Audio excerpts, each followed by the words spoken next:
So I want to start the conversation here with, you just got back from the United Kingdom. You were there.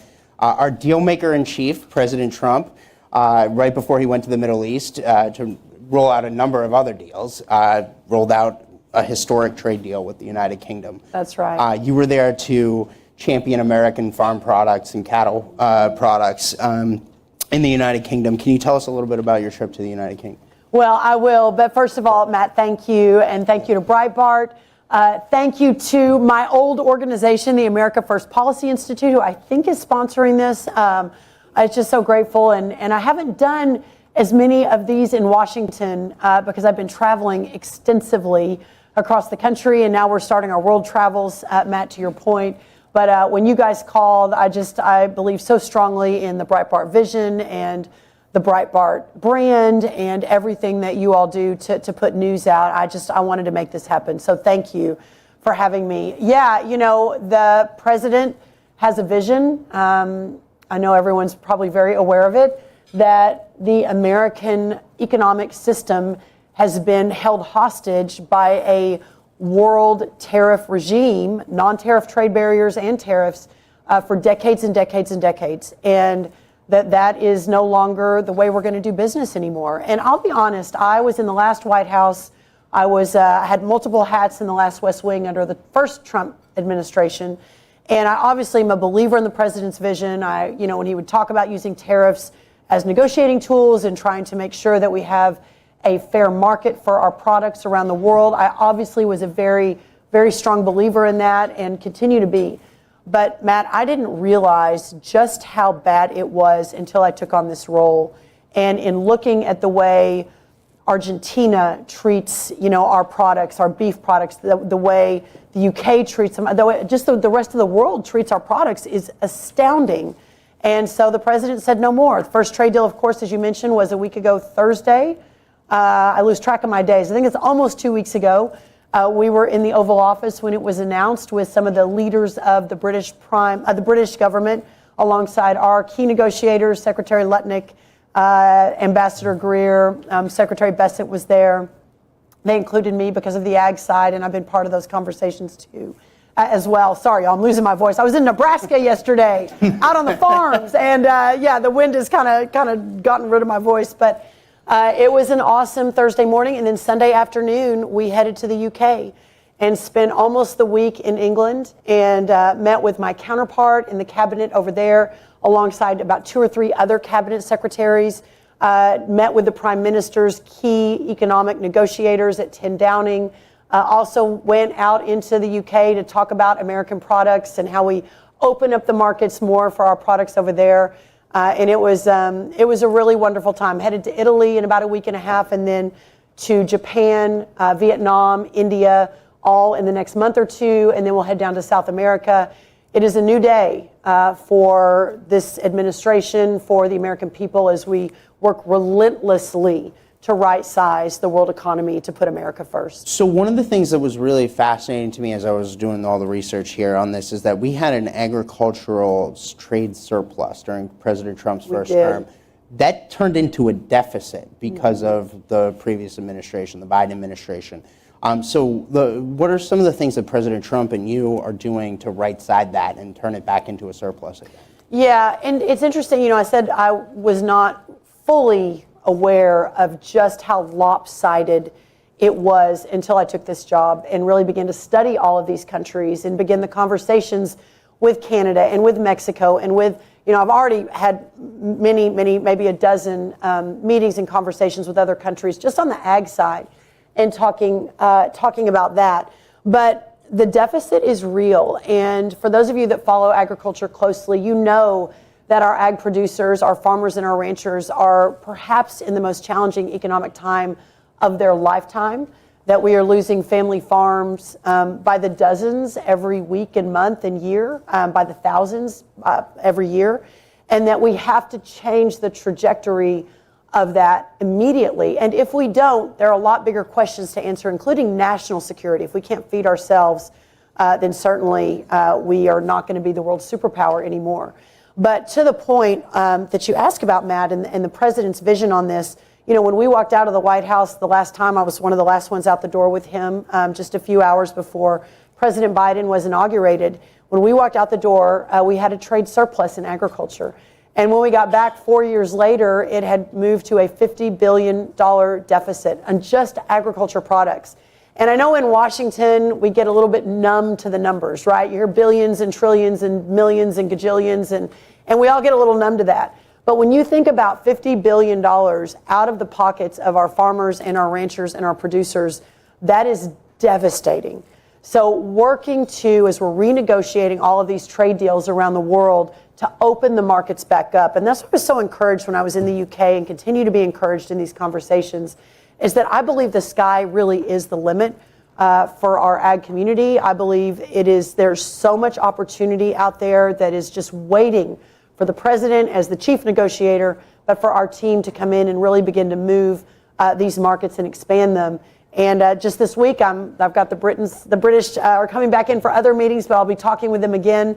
We talked about steel on the UK side, beef and ethanol on the ag side in the UK deal, but we've still got pork, we've got rice, we've got produce, we've got so much else we can talk about that those conversations continue. Right. So now, one of the things is particularly about the UK was that I found interesting as I was looking into this is that apparently the UK had something like 9.2% tariffs on U.S. goods going that way, and the U.S. only had 5% on those things. President Trump talks about reciprocal tariffs a lot, right? Like, and frankly, it's something that you used to see both political parties talk about. I remember a speech Nancy Pelosi gave back in the 1990s about this.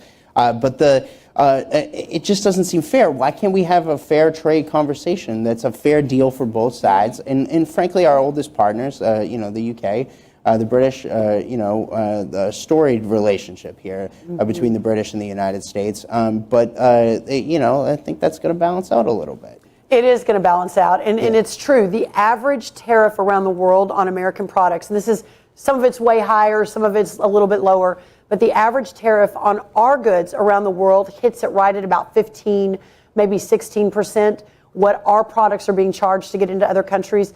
On the flip side, coming into America, it's only 5%. So I'm an Aggie, my math isn't great, but that's about a 3 times difference, right, between what we're being charged and what we are charging. And that doesn't even get into the non-tariff trade barriers, which we can talk about too. But just on the money side, just the numbers side, it is stunning. It is stunning to me that this has happened over a course of many, many, many years. Right. So that was literally going to be my next question about the non-tariff barriers. Yeah. So what are some of the non-tariff barriers that we're talking about here? Because I think that they affect the ag community probably even more than any other products. But what are some of those things that you've been seeing, as it relates to the UK and more broadly around the world? Well, first of all, the American food supply and our farmers are the most innovative, most productive of any the world has ever seen. And we've seen that from start to finish.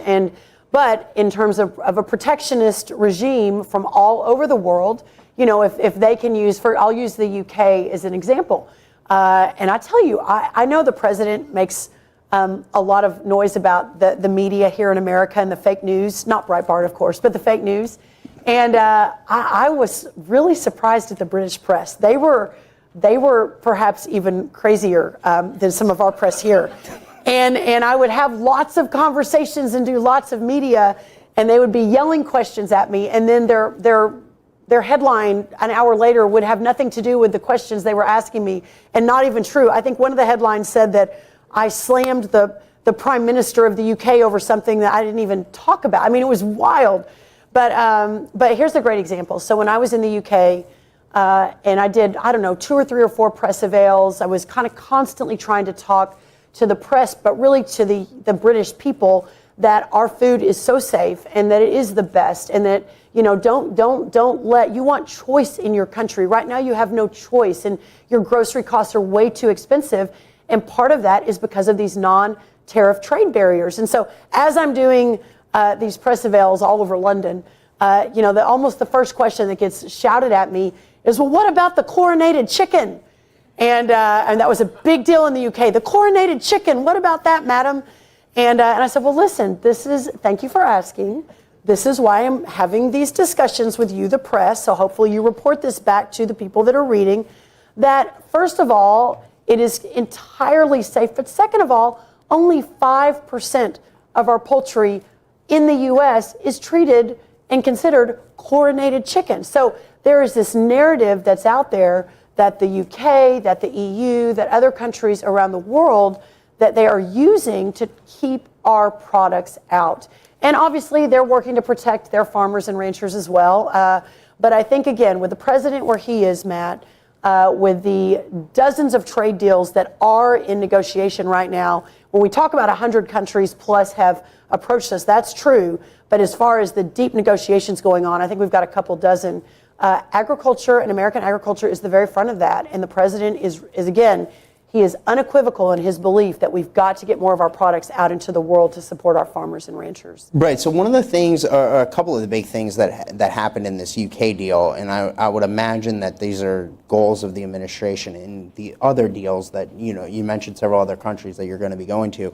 From what I understand, it took the ethanol tariff from 19 to 0. That's right. So U.S. ethanol is going to be able to go into the UK at 0%. 0% tariff. That's right. There's a bunch of stuff in there for our cattle farmers and for beef to be able to go into the obviously USDA beef. That's the gold standard. That's right. Right. And there's I think some stuff on rice farmers. Can you go into some of the details of what's in this UK deal, particularly for those various communities, and then what does that signal for the negotiations that we're seeing with these other countries? No, I would love to do that. Well, the big two announcements were beef, and again, we have the best beef in the world, and then second, ethanol. And the reason ethanol is important, no matter where you land on the ethanol question, that countries like England or the UK, frankly, that have a net zero goal, we could have another conversation on whether that's the right thing to do or not, but that's their goal. The net zero, that ethanol and our wood pellets and a lot of our agriculture products are going to be a massive driver in that as well. So whether it was beef or ethanol, those were the two big announcements. But listen, we talked a lot about seafood when I was over there. Right now, the UK only takes 2 to 3% of their seafood imports comes from the U.S. Only 2 to 3%. Most of it comes from China and from Russia. And so as we're talking and as we're discussing and as we're working to, again, realign the world economy around American products and putting America first, it's also important. And that's why I think this UK deal was on Victory Day, right, which was sort of prophetic, I think maybe providential.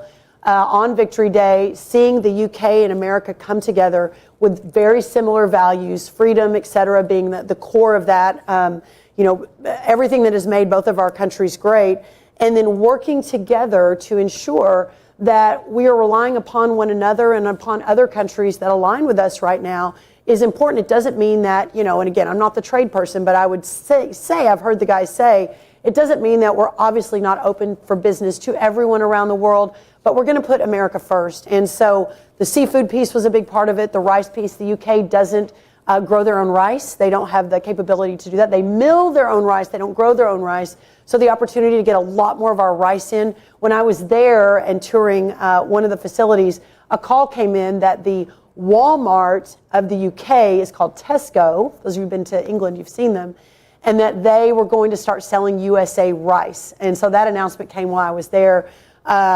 Specialty crops like nuts, et cetera, continue. Our wine market, our bourbon market for any Kentucky friends in the room, that was all part of the discussion. And we had some USA farmers that came over with us to be part of it. So again, it was just a first step. The details are still being worked out, but it was a massive first step. And the important thing here, Matt, is that for 25 years, both Republicans and Democrats had worked to get a deal that never happened. And so President Trump with Liberation Day and this vision, now the deals start rolling in. It's really fascinating, too, I think just more broadly than just this particular deal of what's happening in the United Kingdom, very similar to what's happening here in the United States with the America First movement. Obviously, President Trump and the coalition he's pulled together in 2016 and expanded in 2024. That's right. Similar type of stuff going on in the UK. You saw it with Brexit, 10 years ago, but 10 years ago. But now, even the Labour Party Prime Minister, I don't know if you saw what he said on immigration recently. I mean, he was out there saying they don't even want to take any more migrants that don't speak English anymore. I mean, I find it hard to find a Democrat here in the United States that would agree with the Labour Party Prime Minister of the United Kingdom.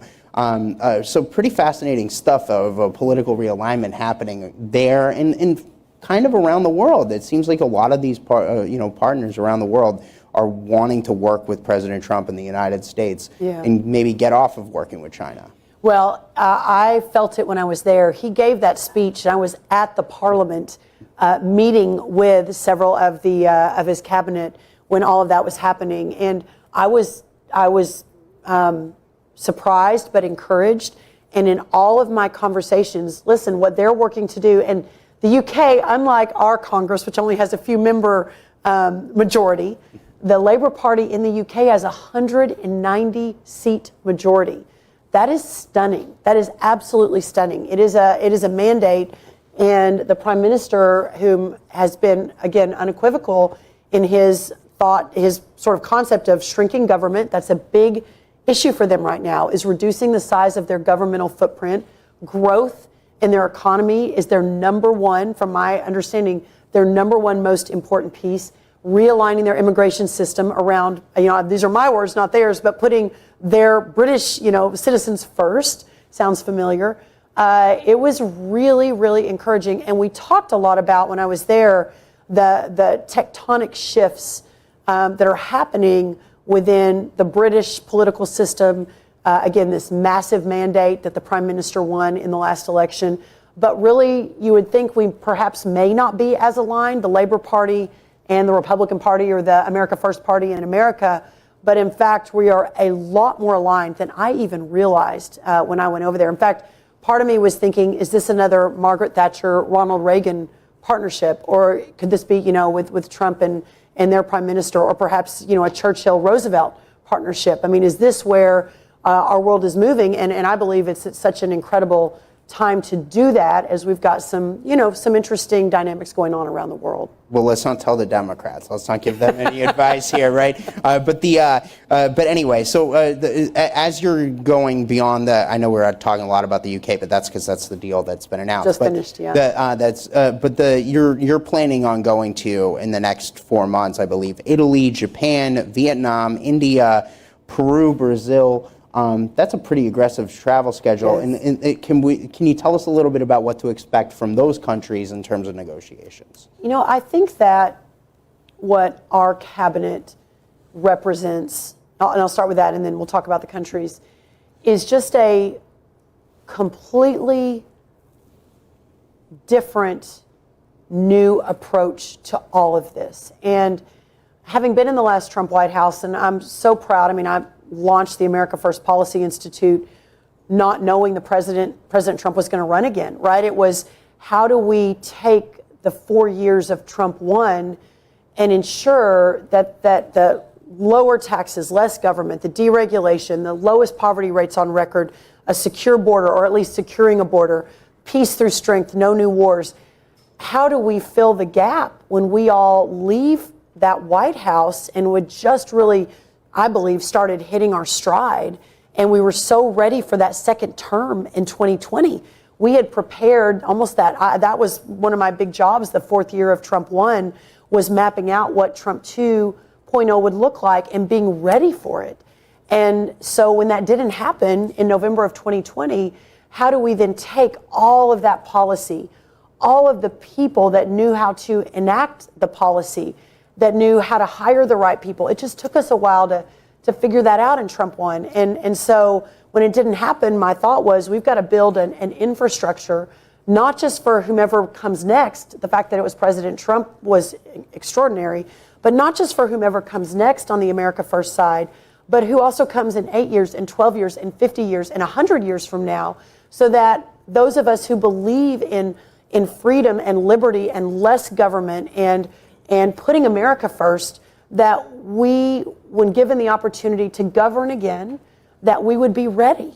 And so the 4-year pause, I call it the great pause between term 1 and term 2, in preparing for that, now I think you see what the results of that were, that the president he is so excited, and think about everything that he went through to get back to this place, almost being assassinated, facing 1,000 years in prison, a lot of people turning on him. I mean, it was just one thing after another. But in all my conversations with him, and I'm obviously very close to him, in all my conversations with him, he never wavered that the country was sliding into an abyss we may never recover from. And he believed so sincerely that he could bring it back. And so I think that's what you're seeing now, to your question, that you see an entire cabinet that has been called to meet this particular moment with this president in the White House, with this vice president in the White House, and it is an all-of-government approach. So when we talk about Japan, Vietnam, India, Peru, Brazil, Italy, all the different places I'll be going, and that's just in the next, I think, 8 weeks, maybe 10 weeks, and there will be many more announced after that. It is on behalf of not just our farmers and our ranchers, it's on behalf of a president and a government and a White House here in this country that realizes we only have 4 short years, and that realize we have so much to do, and that we will be relentless in the pursuit of putting America first. And so that's, I think, what you're seeing from all of us, not just from me. And so as I move into these countries, and every country is different, some countries need our rice, some countries need our pork, some countries need our chicken. I will just be there to work to push forward American farmers and American ranchers and the American, product in whichever way is most helpful to those who are negotiating. So that's my role. And the last thing I want to talk to you about on this, and then I got a few other things I have my list here. Yes. But on the trade deals is just that, can we expect more deals like the UK deal coming down the pike? Because if you listen to the establishment media, our friends in the legacy media, some of them are here today, right? Like some of the fake news is out there. If you listen to those guys, the financial all class, et cetera, they were ripping Trump for doing the tariffs, and I think they were so wrong about the whole thing. All indications are that there are a lot of deals on the horizon. That's right. So is the deal maker in chief going to be rolling out more deals very soon? Yeah, he will, and we saw him in the Middle East. To see that sort of strength on the world stage, no matter what your political ideology is. I realize there are some that will never be willing to admit it, but to see that strength on the world stage, it's America is back, and the way I was treated in the UK, the way that the countries that know I'm coming are already, it's a different day in Washington, and the people that will benefit the most, Matt, it's not you, it's not me, it's not the people in this room, it's the single mom in Detroit, Michigan, who could not afford to choose to have both, had to choose between eating and heating, that we're going to bring the American dream, the cost of supporting her family, better education, a safer street and community for her family, all of those things. That's who will benefit from this, and that's who we're fighting for. And that's just it's a different approach, I think, than perhaps previous administrations, and I think that's what makes the difference. Okay, so now shifting gears here a little bit, several other topics I want to get to. I want to start with the weaponization and lawfare that we saw from the Biden administration. This affected American farmers and ranchers in a big way. One of the big stories that we've seen is the Maud family in South Dakota, I believe, and there was a dispute over the fence line or something with the federal government and federal lands, and the Biden administration sicked the Department of Justice on these farmers. You guys have fixed this, rectified this situation. Talk to us about what steps you've done with the Maud family, and then also, I believe you guys have put together a Lawfare portal, and people are reporting this for other farmers and ranchers out there that are seeing. That have seen the Biden administration come after them. The way that our government has weaponized itself against families like the Mauds, the mom and dad are 5th generation farmers and ranchers. Small operation. They're not big, massive. I think they had 90 sows, 90 pigs, a couple hundred head of cattle, and some row crops. Fifth generation on the same land. Charles, the dad, bought the land from his granddad when he was 17 to keep the family farm going. I mean, this is real America. This is the backbone of our country. These people, they have two young children, 8 and 10, and there was a fence that was put up in 1910 by Charles's great-great-granddad that no one ever thought there was a problem. Their cattle were grazing on the land. No problem, no problem, no problem. Fast forward about 120 years, if I'm doing that math right, 110 years. And someone from the Forest Service shows up and says, your fence may not be in the right place. The mods say, okay, well, let's do a survey. It's been there for 100 and something years, but we're happy to do a survey. That's the last they hear of it until agents in SWAT gear show up at their front door and say that they're being criminally charged for theft of government property, that they need to find guardians for their young children because they are likely going to jail. The fact that this happened in America should absolutely stun every person here in this room today, everyone watching on the live stream, every media, representative that's here. I don't care if you're a Democrat or a Republican or a Libertarian or black or white or green, it doesn't matter. This is America. You're going to put people in jail over a fence line, while, by the way, at the same time, we've got members of the other party who are going to El Salvador trying to get a noted gang member out of prison. That's who they are fighting for. And I just couldn't let it happen. So thankful to the White House, thankful to President Trump. We got all the criminal charges dropped. We had the mods in town a couple weeks ago. We announced, to your point, Matt, that we're opening up a portal for anyone else, because here's the thing, other ranchers and farmers and just Americans see that kind of weaponization, and they don't want to expand their businesses. They're scared to death the government's going to put them in jail. We have to change that. That is not okay. And so we opened up the portal. We've had hundreds of farmers and ranchers and small town rural Americans say, yes, something similar happened to me too. Now we're moving through all of those as quickly as we can. I stay resolutely on top of this. A big part of my 30 plus years in public policy has been focusing on the over-criminalization and the weaponization of government. So for me, this goes back far before being Secretary of Agriculture, but hopefully it's a new day with a new Attorney General and new cabinet that will make sure this doesn't happen again. Right. So now another big thing I wanted to ask you about is particularly, so for folks in the audience out there that may not understand this, under USDA is SNAP, which is food stamp programs. You've taken a lot of steps to rein in fraud that we've seen in the food stamp program. You've also said that you believe that anybody that can work that's on food stamps needs to be working, and taken steps to rein in illegal aliens using food stamps and stop that from happening. Talk to us a little bit about those steps that you've done to reform those programs. Yeah, I will. I think another stunning number for everyone is that every single day across 16 nutrition programs, USDA spends $400 million every day.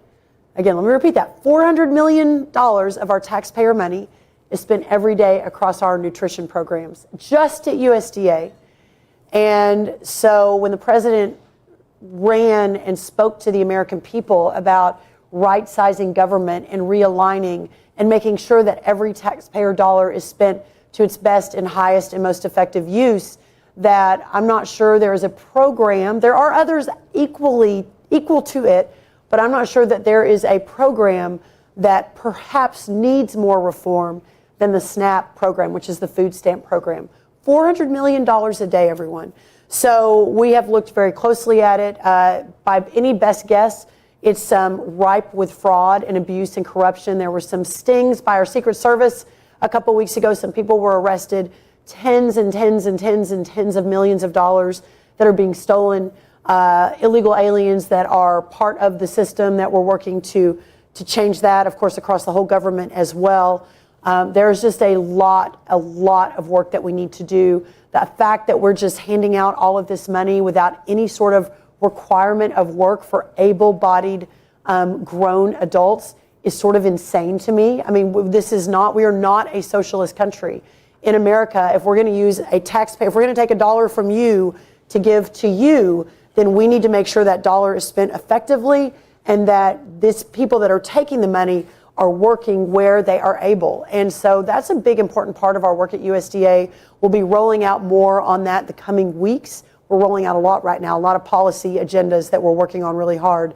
But that's at the very top of the list. And obviously working with our partners in Congress is going to be really important, but also our partners out in the states. Yesterday I was in Nebraska with Governor Jim Pillen and a lot of the elected leaders out there. I was in Arkansas with Governor Sarah Sanders. I have kind of been all over the country, Kim Reynolds in Iowa, working with our partners in the states and our laboratories of democracy, which is what our founders intended with these states. Right. So now another big thing we see out there, obviously, the Make America Healthy Again agenda, which is a huge part of the MAGA agenda. I know that you and Secretary Kennedy at HHS have been working very closely. Talk to us about your relationship with Secretary Kennedy. I know you guys have done a lot of stuff together. Talk to us about the MAHA agenda, how that fits together in the bigger picture here. I will. Listen, I think like a lot of people, I had never met Bobby Kennedy. I didn't know him until, the last 6 or 8 months. I have found him to be extremely curious and wants to understand. He's been meeting with farmers and producers to really get his arms around, exactly what it is that we do in the ag community and why it is that things such as fertilizer and pesticides are necessary to feed America and the world. Does it mean that we don't have hard questions and answer those questions and do more research? Of course. And Bobby and I, our relationship is one built on trust and frankly friendship at this point, but also built on the idea that we're probably not going to agree on everything. I think we're going to agree on most things. And on the things we don't agree on, we work it out as friends and perhaps bring the president in if we need to, and work across the federal government. And we're working through that right now. The MAHA commission report, and the commission, I think, is slated to meet this week or maybe next in the coming weeks. We're all hard at work on that. And what I know is this, that any effective cabinet is going to be filled with smart, passionate, relentless people that will do everything they can to achieve their objectives for the American people. But I also know that we all work for President Trump. And at the end of the day, that he will be ultimately leading us into this new age of prosperity, which includes making agriculture great again, but also includes making America healthy again. So finding that partnership and working together continues to be a driving driver for us, a driving narrative for us. But also the relationships that we're building are very important too. Well, we've also seen several steps taken already by industry, which are kind of interesting. So I know that you guys were very excited when you saw the dairy industry announce that they're going to pull artificial colors out of dairy products that they're giving for the school lunch program, and they're doing that in the next year. Talk to us a little bit about that, because we're seeing the steps already taken across the board. Yeah, there are. It's really encouraging to me. I've met with almost everyone, it seems like, representing different industries, and all of them have said, we are your partner in this. We want to partner. And whether it's the fast food restaurants and making some changes there voluntarily, the dairy industry making some big changes there, a lot of the other industries are doing the same thing. I mean, I don't know that anyone would disagree, that America is facing a health epidemic, that we are the least healthy developed country in the world, that whether it's the ultra-processed foods, whether it's over-medication, whatever it is, and I'm raising 4 teenagers, I get it, and I'm right there with all the moms especially that are so concerned, and the dads, but that we have to balance that with not an immediate, we've got to basically shut all this down, because it's not possible. We will starve. We can't produce the food we need to and feed the people we need to with a wholesale 180-degree turn. but a long-term vision and how we get there together in partnership is, I believe, how we solve this. And I do believe we will solve it, and maybe sooner rather than later. And Secretary Rollins, the last thing I want to ask you about, and folks, just when we're done here too, just please remain seated because we're going to walk out, and then there's more programs coming up, more programming coming up. Matt Sparks from Alpha Institute will be coming up here to talk about farming technology in a little bit. But Secretary Rollins, just to bring things full circle here, the last thing I would ask you about is just we see these cabinet room meetings, right? We see I mean, it really seems like the president has assembled a heck of a team here. Yeah. We see those meetings on live television. Take us in the room for one of those meetings. What's it like in there when you're there with the president? He's going around the room to each one of you guys. All right, you're doing this. You're doing this. You're doing that. It's really exciting to see the whole team the president's assembled here. So take us in the room for one of those. You know, it is. There are so many joys of this job. It's hard. I mean, obviously you can hear me. I'm losing my voice for not sleeping very much, but there's just so much joy in being able to do this work and to be in those cabinet meetings. I think we've had 5 in a matter of a couple of months, which is sort of insane. And knowing the president as well as I do, I think I'm the only cabinet member that was on the senior staff the last time. So I've sort of lived it from the last administration to the 4 years in the great pause and some pretty dark days during that pause to today. And you can feel the weight of the world is literally on our shoulders in many respects, but also the joy in being able to, again, meet this moment at this time with this president with the vision to recast the future of our country.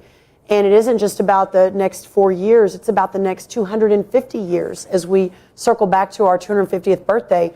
What do we want America to look like in 250 years? So you walk in the cabinet room with all of your, some of my old friends are in there that I've known for a really long time, like Scott Turner and Linda McMahon and Doug Collins and Lee Zeldin, but also some of my new friends like Bobby Kennedy and Tulsi Gabbard and others that I didn't know as well.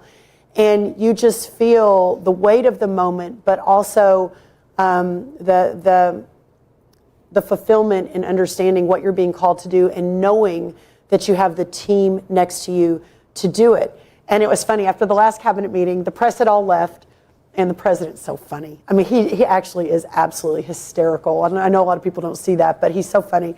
And the press left, and the doors closed, and he said, I'm always trying to figure out who's doing the best job. And this is very vintage Donald Trump. I'm always trying to figure out who's doing the best job.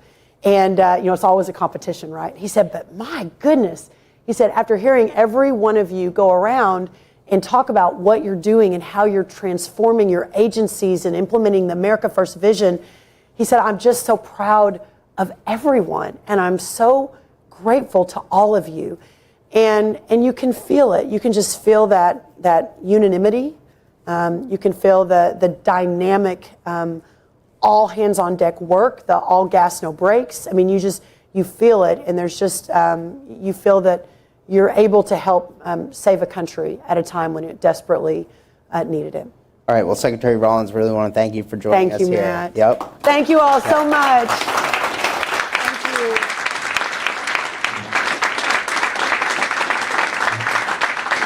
Ladies and gentlemen, please welcome Alpha co-founder Matthew Sparks and SkyFi's head of strategic markets, Kate Van Dam.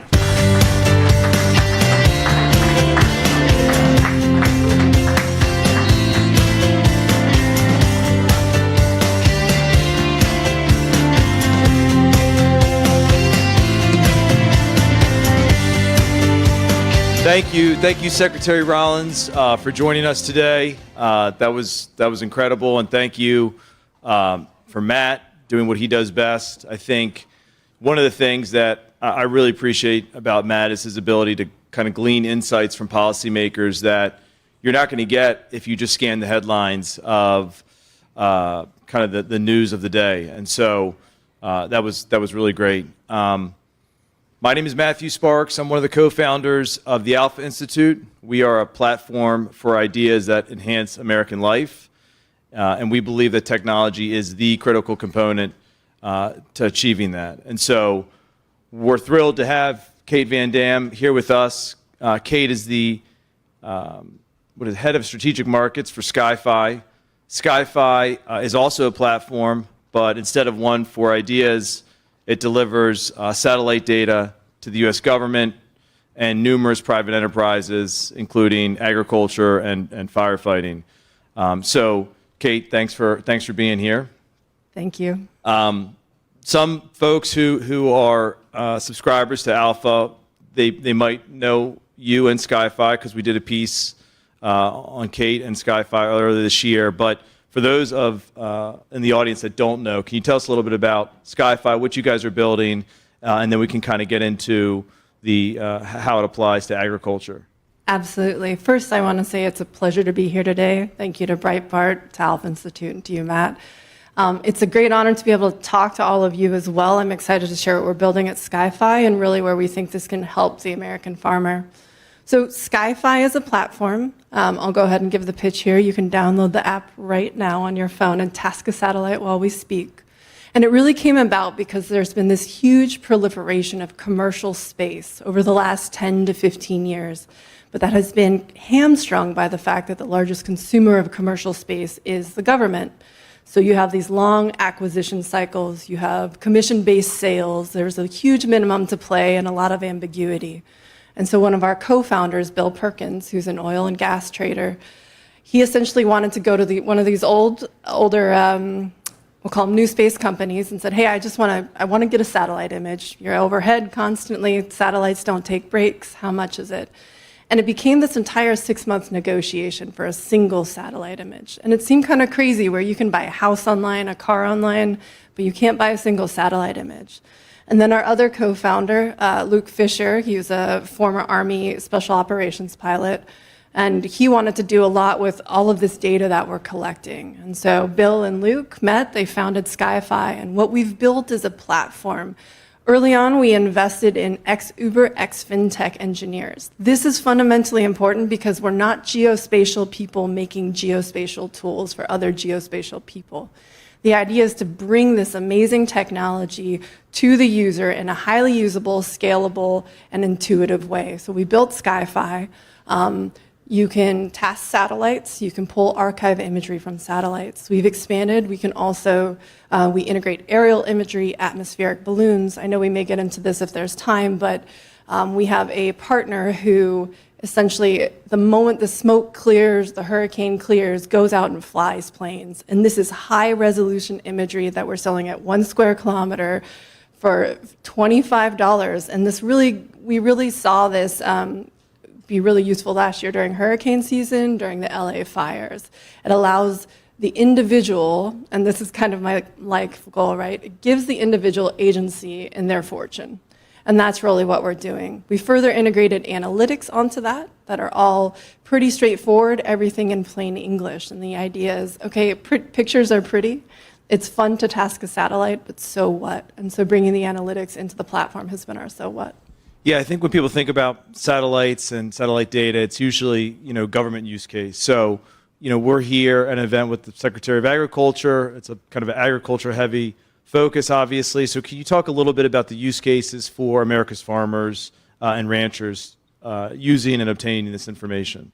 Absolutely. So we do have government customers. We work in the defense and intelligence side, again, focusing on unclassified commercial data. But we're a dual-use company, so a lot of our commercial customers are commodity traders and agriculture. I'm going to give a few examples of how agriculture uses it right now with our customer base, and then we can get into kind of the vision for bringing this in a more useful way to the individual farmer. So first, we can talk about ranching. So we have a cattle counting algorithm on the platform. And essentially what this does is this will take 2 types of satellite images. It'll take what's called electro-optical, so that's just like a picture that you take with your phone, and then thermal, pretty straightforward, right? You're looking for heat. This is used in feedlots. So traditionally you would pay somebody from the insurance company to come out, stand on a post and count. Well, now we can just take a picture from space, run it through an algorithm. And again, this reduces the manpower, it reduces the cost to the rancher. During calving season, especially when you have cows out to pasture, you definitely want to know what's going on, and you can count your cows, keep up with where they are, and you can determine if it's gotten larger, smaller. So it's kind of a use case that I got really excited about. And again, this is all that's built by 2 former military veterans out of Stanford. Put it together and they're selling it. So we've got a lot of positive feedback with that. There's another type of satellite. It's called hyperspectral. So when you think of your physics class in high school, you've got your Roy G. Biv, the spectrum that you can see, but there's a huge amount of spectrum that you can't see, but different sensors can. And what you can detect with that is we've seen our customers use this for weed, invasive species. Everything has its own hyperspectral signature.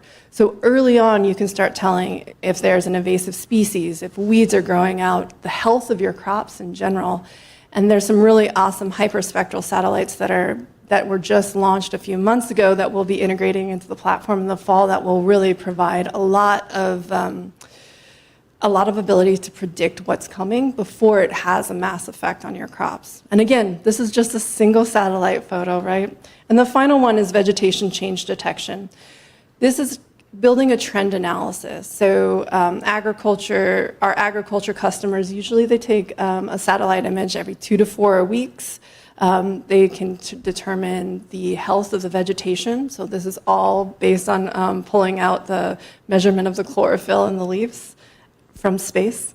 The water index, you can see where different parts are flooding. And what you can do over time, too, is note a trend analysis. Okay, this part of my field is consistently wet. And maybe that's what's contributing to whatever the issue is. And there are a lot of more traditional ways to do this. Again, a lot of time it's experts that you're paying to come out to your farm, you're paying to come out to the field. And again, if you can put this very simply and very affordably in the hands of the individuals doing the hard work, that's really what we're aiming for. It sounds like you guys are, it's like you're consolidating a lot of different people, companies that you would need to hire to tell you what exactly is happening on your farm, and then what might happen or is likely to happen in the future, all in kind of one interface. And so I guess a question I would have is, how aggressively have you guys been working with the ag community, small ranchers, small farmers, big farmers, and to what extent is there kind of like a cultural, what do you need to do to, get this to as many farmers and ranchers that need it, or want it rather? No, I love this question because most of our agriculture business is with larger agriculture companies. Largest agriculture company in the US, the 3rd largest in Asia, and they're using a lot of this, but these folks have geospatial teams, they have data scientists, and so they're taking a lot of the imagery, and we have this huge sensor diversity, as you said. We've lowered the barrier to entry to access, but what I want to do is lower the barrier to entry for expertise. So I'll give you kind of an example. We're working with the US military right now on a contract, and we have built a platform for this particular customer. These are not intelligence analysts. These are operators. I was a knuckle-dragging Marine, right? So they're folks like me who they weren't intel analysts. They weren't trained for this. And really what they've come to us and said, we need something easier. We don't know about phenomenologies, resolutions, and they shouldn't be expected to. So what we have built in that case is we have built a platform where we start with the problem and we're automating and building an AI process to solve it.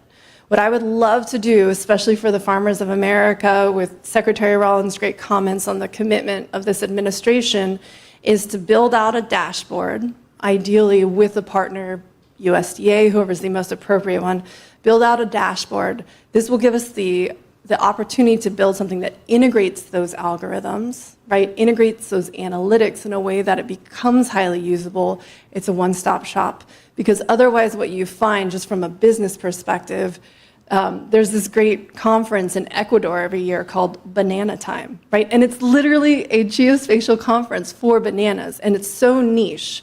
but it doesn't need to be niche. It can be a very straightforward platform, simple and easy to use, extremely affordable. There's a lot of free data sets out there, and a lot of those algorithms that are counting vegetation health or water, those are also free. So really to just build something that folks can come to, they can intuitively use it. I would love to see that. And I think it will also cut down on a lot of money that they spend with those experts. And what gets me more excited too is we can integrate known sensors, right? So some of these tech-forward farmers, they'll put sensors in their field for various capabilities. All of those we can absolutely integrate into the platform as well.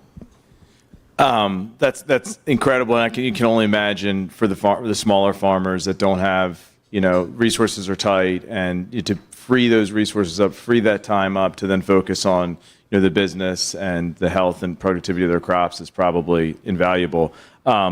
Really, really quickly, I just want to touch on, because Forest Service as part of USDA, can you talk a little bit what you guys are doing to help firefighters and communities that are facing wildfire threat? Yeah, absolutely. So disaster response is a huge opportunity for the satellite community. As I said, that aerial companies that fly afterwards. We have an extremely robust archive, which means you can essentially look before a disaster. You can use a specific type of satellite that bounces a radar off the ground that can see through smoke. It can see through a lot of weather. So you can see during a disaster. Running analytics on top of that is very straightforward. And then finally, post-disaster. So we want to make sure that, yes, there's a lot of big federal level, state level agencies that want to use this, but putting that power and that knowledge into the hands of either the individual homeowner or those local, those local emergency responders. We've found a lot of utility in that. Everything from being able to look at roads, where down trees. You don't have to waste somebody's time, gas and fuel in a fire to go up there and see it. You can see it from a satellite image. So there's a lot of safety that we can bring to emergency responders to keep their community safe, as well as that post-disaster cleanup. Great. Well, thank you, Kate. I know Kate had a hellish travel to get here, so we're very happy that she stuck with it. So thank you all. Glad to be here. Thank you.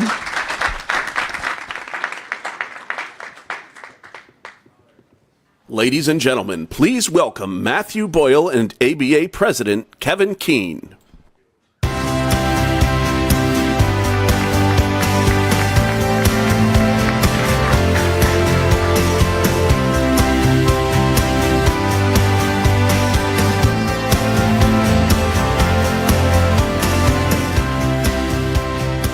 Handheld mic's a little different than the mics they had us on earlier. But so Kevin, thanks for joining us here.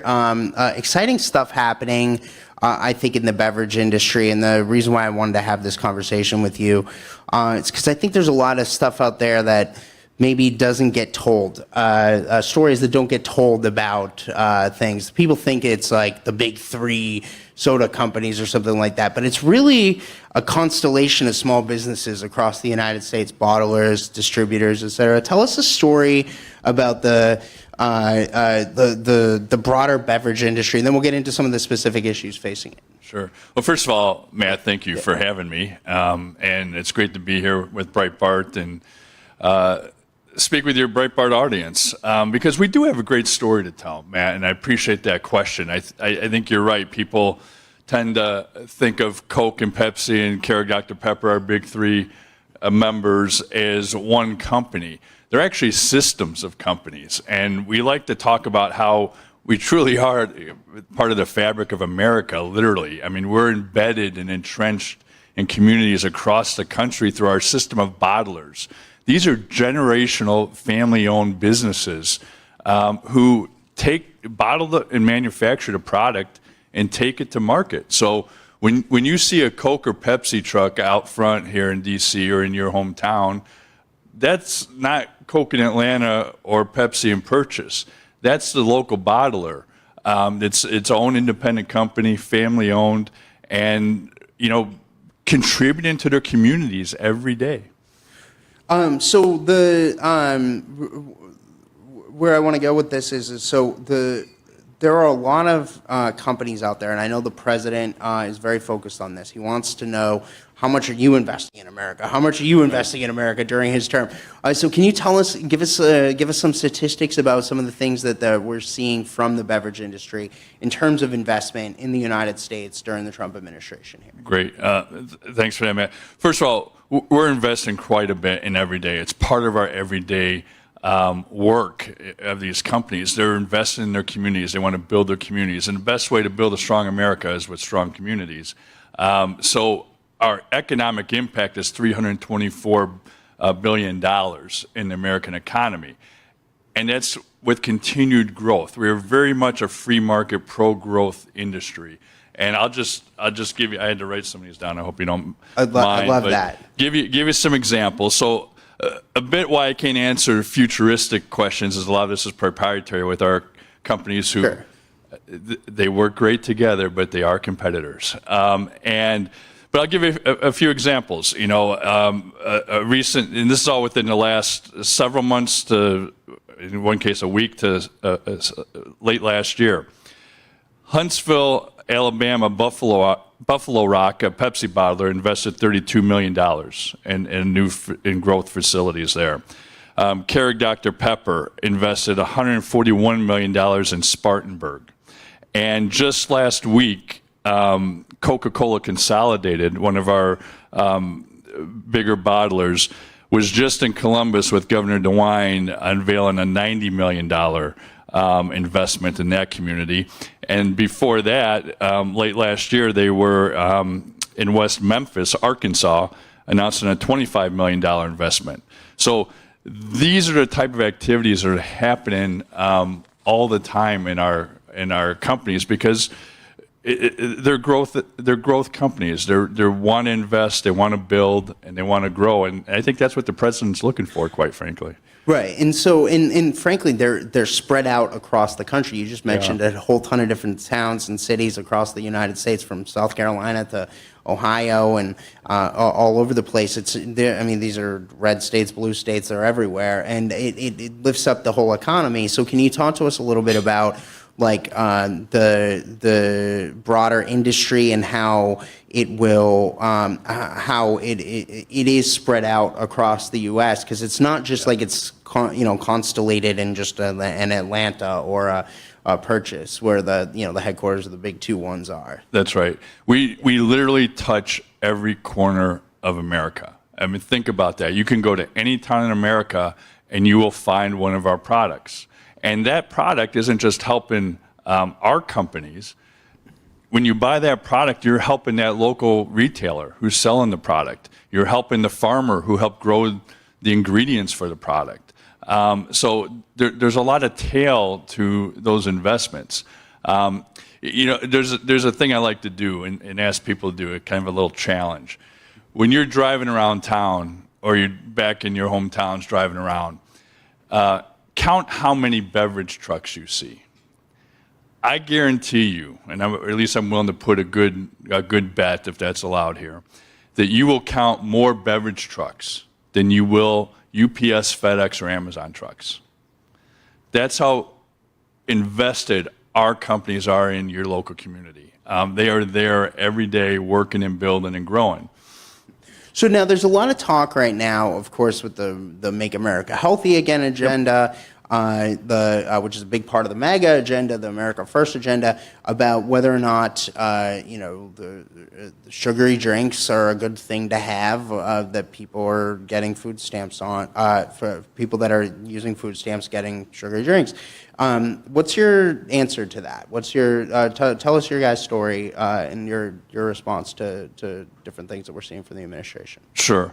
Well, first of all, let's start with SNAP. It's a fair question, Matt. The questions being asked on SNAP are fair questions. I used to work for a guy named Tommy Thompson. I don't know if you all remember Tommy. He was governor of Wisconsin, and then he became HHS secretary, which is how I ended up out here. And we had, he's known as the father of welfare reform. We had these SNAP debates back then when we were doing welfare reform. And one of the decisions we made at the time is you're trying to get people off of welfare, into work, and off of entitlements. We thought it might undermine things if we went in and started micromanaging the grocery cart. fair question on what taxpayer money should go toward, but that's a decision we made at the time. So if there's questions on limitations in SNAP, fair question, but when they're limited, are they really going to have the impact and the outcome you're looking for when you're just looking at one or two products? Now, as far as MAHA, the first part of your question, I think that's a great endeavor. I mean, making America healthy again. Who can be against that? I mean, we want strong, healthy, vibrant communities. And one of the things we're proud of, and one of the reasons we wanted to come and talk to you today, we're going to be out there much more on this, we've been hard at work at this for 15, 20 years. Go down your beverage aisle today. I'm sure you've noticed the difference. All the different choices that you have. In fact, a lot of those choices were created with some risk, entrepreneurial risk by our companies, where we knew we made products with calories and sugar, and those are great products. I hope you enjoy them. But we knew that people wanted some options that didn't have sugar or not as much sugar. So they started to create that, not just in the soft drinks. You had Diet Coke and Diet Pepsi, obviously, but they took some risk and did a Coke Zero Sugar and a Pepsi Zero Sugar and a Dr. Pepper Zero Sugar. They give more options to people. But then you look beyond that, they've created a whole slew of new products, from teas that have zero sugar, sports drinks now have zero sugar, hydration drinks with zero sugar, the sparkling waters, the plethora of sparkling waters are out there. So all of these options that give people true and meaningful choice. So if there's public policy concerns about the consumption of sugar and calories, fair question, we're doing something about it. And people are taking advantage of that, Matt. And if I could just share one key statistic that really brings that to life, 60% of the beverages Americans buy today, 60% have zero sugar. So that tells you not only are we creating these new choices, but they're great tasting choices. They're choices that people want to buy and spend their money on, and they're doing so. I don't think there's another industry out there that can match that type of a record of innovation and trying to do its part to address some of the policy concerns that are out there. So we're all in on this Make America Healthy. We've been working at that for quite some time. You know what's really concerning to me, at least as a journalist, I'm watching this and I'm always questioning what the government's doing and so on and so forth. I'm with you. I think that making America healthy again is a very noble objective. That's why I asked the secretary about it in our interview a little while ago. And I've been talking to people about this, but also the government coming in and trying to tell people what to do. I mean, it wasn't that long ago that we saw Michael Bloomberg in New York City trying to get rid of soda, right? And so how do we end up at this point? It's just, I think there's a balance to be struck here, but talk to us a little bit about your conversations with the administration, with the regulators, et cetera, as they're having these discussions about SNAP and more broadly about the industry. How do you guys navigate that right now? Right. It's a challenge. You have an administration. You just heard from the secretary. I mean, talk about energy. They're out trying to take on some big ideas. They have a big, bold agenda. That's great. That's what America wanted. I would ask that they take a look at some of the things that companies and industries like ours are doing. They are market-based solutions. They're going in and we're applying market-based principles, saying industry can accomplish some of your objectives better and faster, more effectively than government coming in and intervening, having government interventions. Because look, I'm a CEO of American Beverage Association, and that's why I'm here as I'm also a conservative. So I'll admit, I get a little nervous about the slippery slope once government starts coming in and making decisions for people. Right, and that's I'm concerned if if and when the day ever comes. I don't know. They're kind of a mess right now. But if the Democrats ever figure it out and get back to government, what that looks like. So one of the things about the big beverage company, I mean, major part of American culture and our story as a country. In fact, our president, I know, very much likes his Diet Coke. I think the Diet Coke actually made, or Coca-Cola made a special Diet Cokes for the inauguration for President Trump. Talk to us a little bit about the President Trump and that stuff. Sure. So first of all, I think you touched on it. Look, we're part of American culture too. We're great, fun products as well. We're refreshments. We don't make ourselves out to be anything more, and we're certainly not anything less. That's a great example. The president enjoys his Diet Coke. The vice president enjoys his Diet Mountain Dew. So, there's some popularity in this administration for our products. The energy drinks we know are a big hit on Capitol Hill. Celsius is one of our members. And so, we offer just great, refreshing products, and we tap into that culture of America. I think in a very real way. I mean, we're just kind of out there doing our jobs every day. And people like that, and they kind of embrace it, and they like our products, they like our innovation, and they also appreciate that this innovation is being done with intent to try to address some of their concerns. So if they are trying to watch the calories they consume, they've got good options. So back again to some of the marketplace solutions we try to provide, but it's fun. Like the president has his button, and that's pretty cool. And he has a button on the desk. I've seen it, by the way, guys. I was there. Yeah. I interviewed President Trump in his private dining room. Actually, it was about exactly 2 months ago. So it was right after the first event we did, Breitbart event we did here in Washington. We did with Secretary Burgum of this as the Secretary of Interior.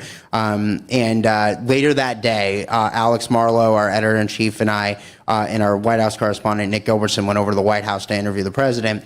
We did it in the president's private dining room right off the Oval Office. And yes, he has a button on the desk that he can push if he wants a Diet Coke, and they bring him a Diet Coke. I think he can push the button for other reasons too. But it was definitely used for getting a Diet Cokes for everybody in the room. So and I'll put it this way: if you were with President Trump and he's getting a Diet Coke and he asks you, "Do you want anything?" If you order anything other than a Diet Coke, he'll look at you like you're a little strange, right? Like so, you always order the Diet Coke what you have with what he's having, right? Like so, but he loves his Diet Coke, which is great. Yeah. And I have to love all my members, so I have to, the vice president loves his Diet Mountain Dew too, so that's great. We've got everything covered.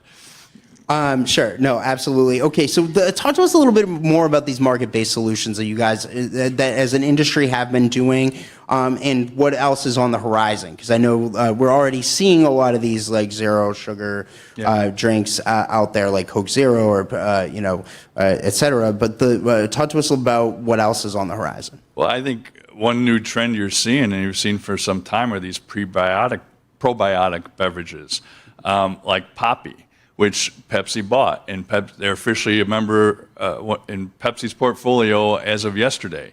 And Coca-Cola's announced they're going to come out with their own prebiotic beverage. So again, new beverages that are appealing to a certain segment of the consumer, and they're leading a little bit on it, but I think so are those entrepreneurs developing those products, and we'll see where they go. But it's another example of they're constantly innovating. They're constantly trying to be where the consumer's going and get there first. Mm-hmm. So one of the things, so your background is before you even worked for Tommy Thompson, you were a reporter. So you were a local journalist in Wisconsin. It's mind-boggling to me that a lot of these stories and details and stats, several of the numbers that you read out, don't get out. And you don't hear that when you hear a lot of our friends in the establishment media covering different elements of this debate and this discussion that we're having right now. Why is that? Why do you think it is that the vast majority of the media doesn't get the other side of the story? Well, I wish and would hope that they would just remember their roots and regular America. and getting into those communities and what real Americans really care and are concerned about. So we keep getting those numbers out there. Sometimes they'll use them, sometimes they don't. But I think too often they get caught up in the big, broader national story, the Washington story, so to speak. And what we really are companies that are coming in trying to make a policy difference and an economic difference at that state and local level, as well as across the country. So, we have this saying that we're proud of, Matt, and it really embodies, I think, this industry. And we have it on our wall since we moved into our new building in 2016. We like to say, because we are American companies making American products with American workers in America's hometowns. Now, you can't get more American than that. And culturally, what's kind of cool too, the Secretary was talking about being over in the UK and in Europe. Well, our products are there, so people in other countries love these American products. And they're not trying to create their own knockoffs, I'm sure some are. They're going with the real authentic American beverages. So I think that's something to be proud of too, of the impact we have globally. Yeah, I'll tell you, I was just in Greece and I interviewed the Prime Minister of Greece a few weeks ago, and every time I would go out to a restaurant, they had Coke or Pepsi or Sprite or whatever at the various restaurants, and I don't think those are foreign-made products. Those are American products that are there in every single restaurant and place around the world.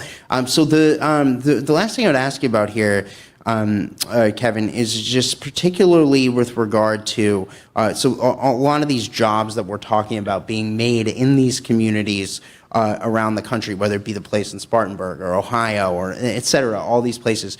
Yes, there's drivers. Yes, there's people that put the stuff on the shelves in the stores, but there's a lot of other jobs that go into these things. So when they announce a new facility or a new place or a big investment in reinvestment into an existing one, talk to us about the kind of jobs that these create. Thank you, Matt. First of all, they're great paying jobs, and that's what we're proud of too. We're not just proud of the work we do in the communities. We're proud that we provide these good paying family supporting jobs that a family can put down roots, raise their family, retire comfortably, and they actually stay in these jobs throughout their careers. And if you take the C-suites out and you look at the average salary for the jobs with our bottlers, our bottling companies, it's about $80,000 a year, and averaging across the country. Those are really strong jobs, and the type of work you do in there, it's everything from, the running the manufacturing lines, keeping those lines running, keeping them repaired, to bottling and packaging, to warehouse work, driving the forklifts, loading up the trucks. Then the guys and gals take them to the stores and put them on the shelves. And then, of course, you have to have your salesmen out there working with the stores to sell the product.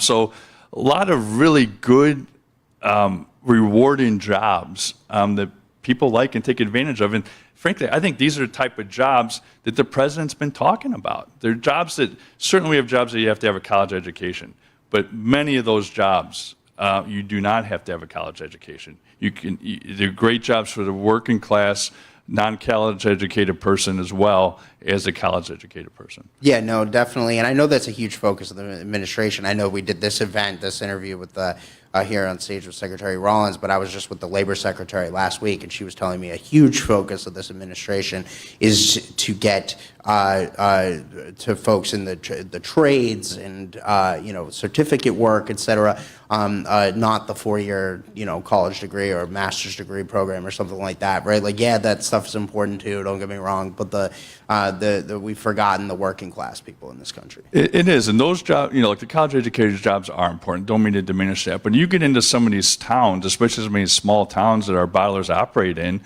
that's not necessarily what the young people are looking for in their career. They're not looking to necessarily go to a 4-year college, but they want to go and have a good, rewarding job that's going to sustain themselves, a family once they have a family, allow them to put down roots, buy a home, and live in that community for the rest of their lives or as long as they want to. Yeah, really exciting stuff. All right, Kevin Keene from the American Beverage Association, sir. Really want to thank you for joining us here. Fascinating stuff. We'll be tracking this debate and issue very closely. Great. Thanks, man. Thanks for having me. Appreciate it.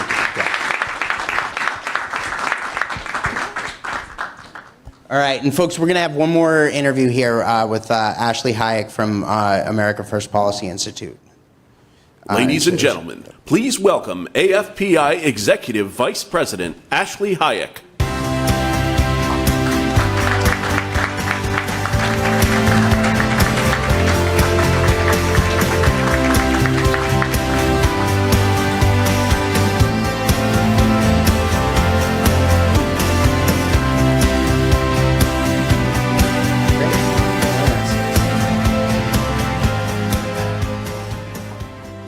All right, so Ashley, lots to talk about here, but from what I understand, you guys at AFPI are putting together a 100-year plan for the America First agenda. I think this is kind of important, especially as we're talking about, what was it, 10 years ago that the Chinese Communist Party put together their Made in China 2025 plan. Well, it's 2025, and the Chinese definitely took their shot, but I think with President Trump back in the White House, we're turning things around. But that being said, we've got a plan for the future. So talk to us a little bit about your guys' 100-year plan on this front. Sure. So thank you so much for having me. It's an honor to be here, and I'm glad you got to hear from one of our founding members, our founding former president, CEO, Brooke Rollins, earlier today. When Brooke created America First Policy Institute alongside Linda McMahon and Larry Kudlow, she always had a vision for the future. So, what are we going to do? It was basically created after November of 2020. Many people had kind of written off the America First movement, especially in January of 2021. And Brooke had, during her tenure at Domestic Policy Council, was mapping out what a second-term Trump agenda would look like. What would that plan look like? And when that didn't happen, there was too much there to just let it go by the wayside. So Brooke really focused on, okay, how do we take these policies and how do we continue this into the future?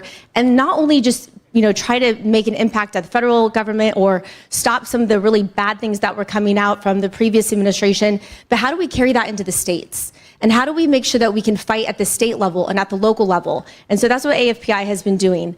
In 2022, we launched our America First agenda, which were our 10 policy pillars, and it was our blueprint for how we save the country. And within that, so far to date, within the first 100 days of the new administration, over 86% of those policy ideas have been enacted at the federal level.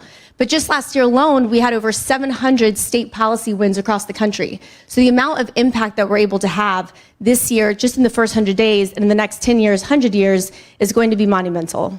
Right. Okay. So now, I think that planning for the broader efforts for the United States for the next century, looking forward, is a very smart idea for us as a country. Because what we've been doing is we just kind of bounce back and forth between, this time there's a Republican in the White House, and there's a Democrat in the White House, and then we just nothing really seems to change, right? Trump seems to be a difference maker here, right? Like in that he's really starting to turn it around.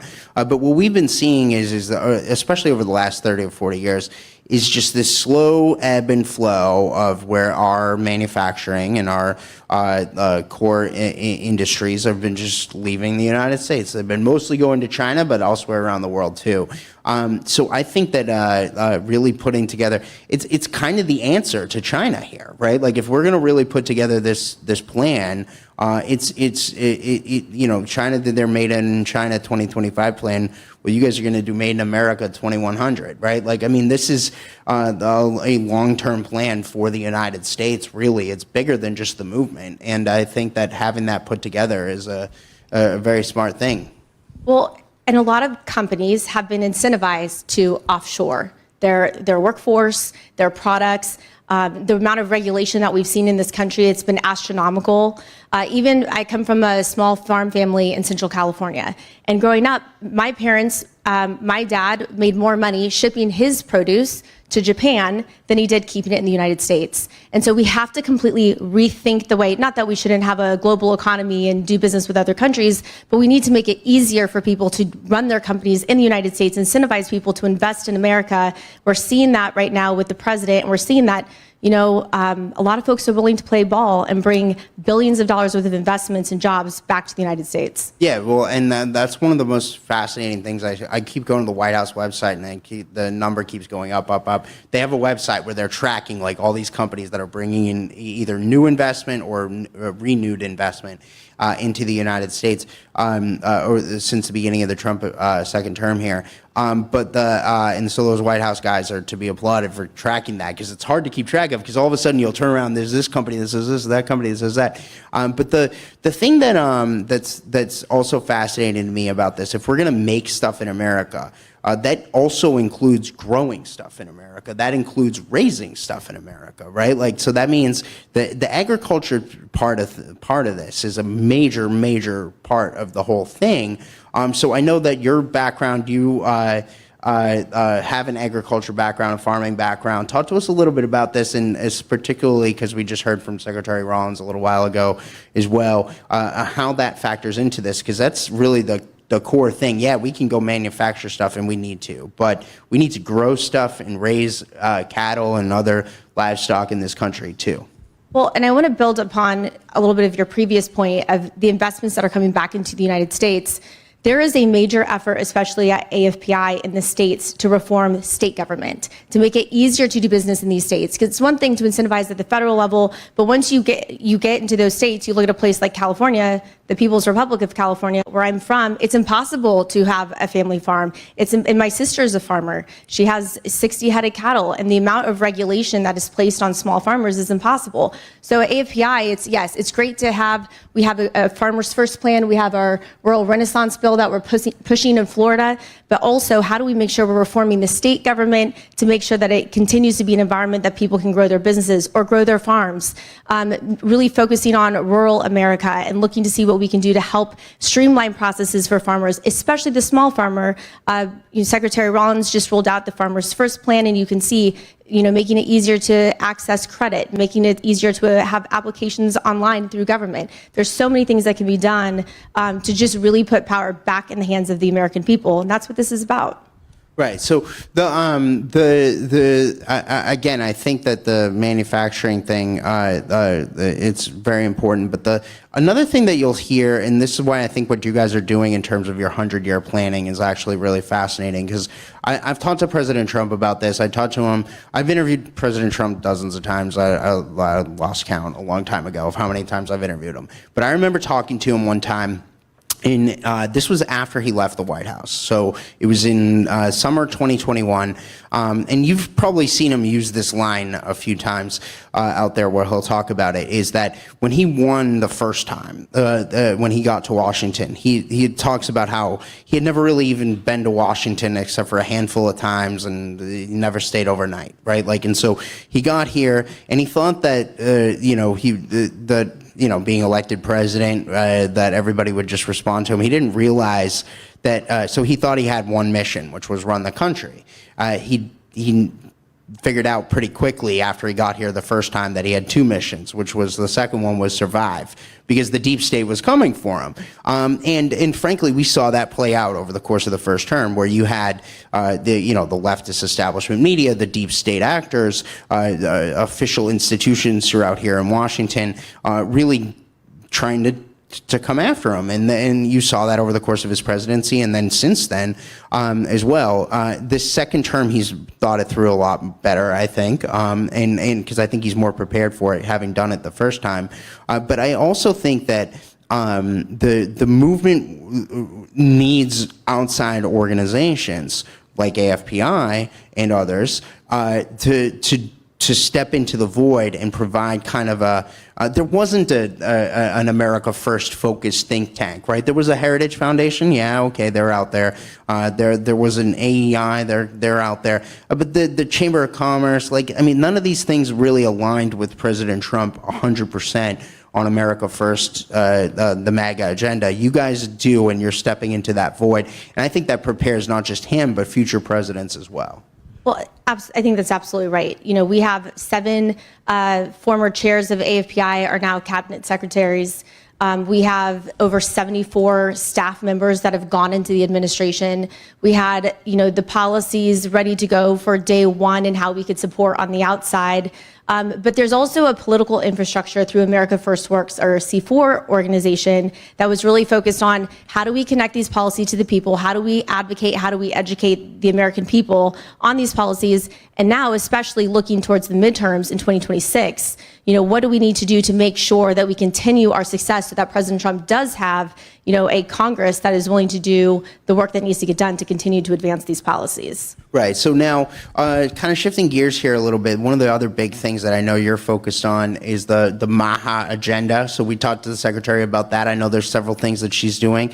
I know that we're seeing a lot of different steps from the Trump administration across the board, whether it's Secretary Kennedy, whether it's Secretary Rollins, and the White House and others involved as well.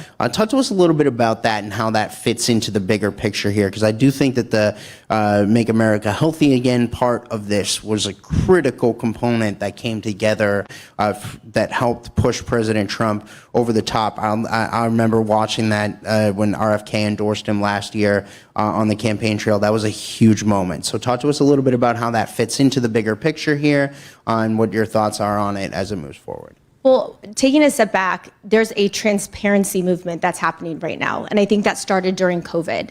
And when you saw during COVID your kids being locked down, forced to wear masks, forced vaccinations, our military being pushed out, that was a big awakening. Then you see hospital CEOs talking about how it's profitable for them to trans your child and chemically castrate a young boy who does not have the mental capacity to make that sort of decision. That's a whole awakening moment for the American people. And now with our food, you look at the chronic disease in our country, you look at what, the dyes, the fact that there are things that are in our food that is not allowed in foreign countries. It's an awakening moment for the American people. And so that's where this movement comes from. It's really from transparency. It's about, yes, making America healthy again, but it's also about parental rights. It's also about holding big corporations accountable. And I'll just add, AFPI, I think, is uniquely positioned because we don't take corporation dollars at all. We have never taken a corporate dollar, unlike many think tanks around town. We won't take money from pharma. We won't take money from big tech. It's been a policy from day one, and it's make sure that we are representing what the American people want. Mm-hmm. So now, the big question is, so on the democratization of this and what we're seeing about people, the transparency you're talking about there. I think that I agree with you 100%. I think that people are really waking up to it, and I do think it started in COVID. It even kind of maybe even a little bit before that, but that accelerated it because now people were very hyper-focused on their health, and they're starting to do research into these things, right? And you're starting to realize about this thing or that thing that's in this thing or that thing. Frankly, I think you are seeing too, a lot of industry is kind of responding preemptively. You're seeing several of the companies do stuff to try to get ahead of the curve and avoid government regulations and whatnot. I think that's a good thing. But your thoughts just about where this goes from here. Where do we go from here in terms of the Make America Healthy Again agenda? What are the next stages of this movement? How does it play out from here? I think there's going to be a much larger public awareness campaign and a lot more of the exposure of what's in our food. There's a call for transparency like never before, and I think that people will start responding to that. I think companies will do a good job. There's, you just talked about all the beverages and the sodas and zero sugar, but that also has aspartame and other things that aren't very good for your body in it. But there are companies like Poppy, right? And you can actually understand what's in that product, and it's a great product, and that's something I'd let my kids drink. And I think you will start seeing more companies respond. And I'm also hopeful that we won't have taxpayer funding through programs like SNAP of foods that are very unhealthy for the American people. Mm-hmm. So now, just to kind of bring us all full circle here, the last thing I really want to focus on is just again, that broader vision here for the America First movement. What are some of the next stages of steps that you guys are taking? Because you guys have taken a lot of these steps. as you roll out this 100-day plan, 100-year plan, what are the next stages for the America First movement? Where does AFPI go from here? I know you guys have a big event later this week. Talk to us a little bit about that too. We do have a big policy summit this week. We have 9 policy campaigns. So what's really important to us is not that we're just creating policy, but we're putting that policy into action. And so whether it's at the federal level or at the state level, we also have the mayor's council, we have school board connections as well. So how do we take that policy and make sure that we codify it? If you look at what Joe Biden did in the first 100 days of his administration, 60% of his executive orders rescinded President Trump's. So how do we make sure that, yes, President Trump has done a phenomenal job with the executive orders. How do we make sure that there are bills that are passed in Congress or in the state houses to make sure that this lives on beyond, a one-term presidency or 2 terms or however long a Republican is in office? That's critical for us. The other side of this, as I mentioned on our C4, is the midterm elections. We're already actively working in the states. We've been doing tons of voter outreach. Heading into the presidential election, America First Works banked 606,733 votes of no and low propensity Republicans. And so knowing that we had closed that margin of error compared to 2020, we'll continue to do that in about 38 counties across the country in 2026 and beyond. All right, Ashley Hayek, thank you for joining us here. I really appreciate it. Thank you.